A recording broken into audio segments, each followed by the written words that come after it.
বিশ্ব আজ আরেকটি যুদ্ধের দ্বারপ্রান্তে। যুক্তরাষ্ট্র দাবি করেছে তারা ইরানের সবচেয়ে গোপনীয় ও শক্তিশালী পারমাণবিক স্থাপনায় সরাসরি হামলা চালিয়েছে। কিন্তু কেন যুক্তরাষ্ট্র এই হামলা চালালো, কিভাবে হামলা চালানো হলো এবং এই ঘটনার পর বিশ্ব রাজনীতি কোন দিকে মোড় নিতে যাচ্ছে? মার্কিন প্রেসিডেন্ট ডোনাল্ড ট্রাম্প এক নির্বাচনী সমাবেশে বিস্ফোরক দাবি করে বলেন, আমরা ইরানের সবচেয়ে বড় পারমাণবিক স্থাপনাগুলোর একটি সম্পূর্ণ ধ্বংস করে দিয়েছি। এরপর পরেই মধ্যপ্রাচ্য সহ সারা বিশ্বের নজর পড়ে পারস্য উপসাগরের দিকে।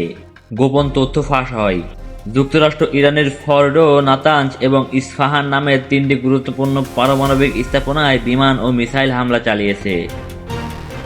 আন্তর্জাতিক সংবাদ মাধ্যমগুলো জানিয়েছে এই অভিযানে যুক্তরাষ্ট্র ব্যবহার করেছে শক্তিশালী B-2 বোমারু বিমান এবং GBU-57 বাংকার বাস্টার বোমা। ইরানের ফর্ডো স্থাপনাটি পাহাড়ের নিচে তৈরি হওয়ায় সেখানে বাংকার বাস্টার ফেলে পুরো স্থাপনাকে অকেজো করে দিয়েছে যুক্তরাষ্ট্র। পাশাপাশি ক্রুজ মিসাইলের মাধ্যমে নাতাঞ্জ ও ইস্পাহান কেন্দ্রেও ব্যাপক ধ্বংস করা হয়েছে বলে জানানো হয়। বিশেষজ্ঞরা বলছেন এটি একটি সার্জিক্যাল স্ট্রাইক বা নিখুঁত পরিকল্পিত আক্রমণ ছিল, যাতে বড় পরিসরে যুদ্ধ ছাড়াই ইরানকে বার্তা দেওয়া যায়। ইরান সরকার প্রথমে হামলার কথা অস্বীকার করলেও পরে সরকারি সংবাদ সংস্থাগুলো জানায় কিছু টেকনিক্যাল ক্ষতি হয়েছে, তবে গুরুত্বপূর্ণ কোনো রেডিয়েশন ফাঁস হয়নি। ইরান জানায় তারা এই আক্রমণের জন্য উপযুক্ত সময় ও পাল্টা প্রতিশোধ নেবে।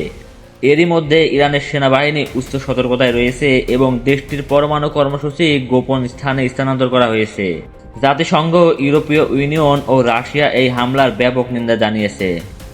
রাশিয়া স্পষ্টভাবে বলেছে, যুক্তরাষ্ট্র যদি ইরানে পারমাণবিক অস্ত্র ব্যবহার করে তাহলে তা হবে চরম বিপর্যয়কর। অনেকেই মনে করছেন এই আক্রমণ শুধু একটি সামরিক পদক্ষেপ নয়, বরং ট্রাম্পের নির্বাচনী রাজনীতির অংশ। কারণ 2024 সালের মার্কিন নির্বাচনে তিনি আবার প্রতিদ্বন্দ্বিতা করেছেন এবং শক্তিশালী নেতা হিসেবে নিজেকে তুলে ধরার চেষ্টা করেছেন।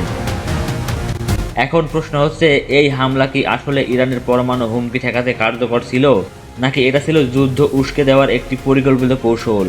কারণ ইসরায়েলও একই সময়ে ইরানের 100টিরও বেশি লক্ষ্যবস্তুকে হামলা চালিয়েছে। এতে মধ্যপ্রাচ্য এখন বারুদের স্তূপে পরিণত হয়েছে। যে কোনো সময় বড়সড় সংঘাত ছড়িয়ে পড়তে পারে। এই মুহূর্তে বিশ্ব একটি বড় সংকটের দিকে এগোচ্ছে। ইরান কি এই হামলার প্রতিশোধ নেবে? যুক্তরাষ্ট্র কি আরও হামলা চালাবে? আপনার মতে এই পরিস্থিতির দায় কাদের উপর পড়ে? যুক্তরাষ্ট্র কি সঠিক সিদ্ধান্ত নিয়েছে, নাকি এটা বিশ্বশান্তির জন্য বড় একটা হুমকি? কমেন্টে আপনার গুরুত্বপূর্ণ মতামত জানাতে ভুলবেন না।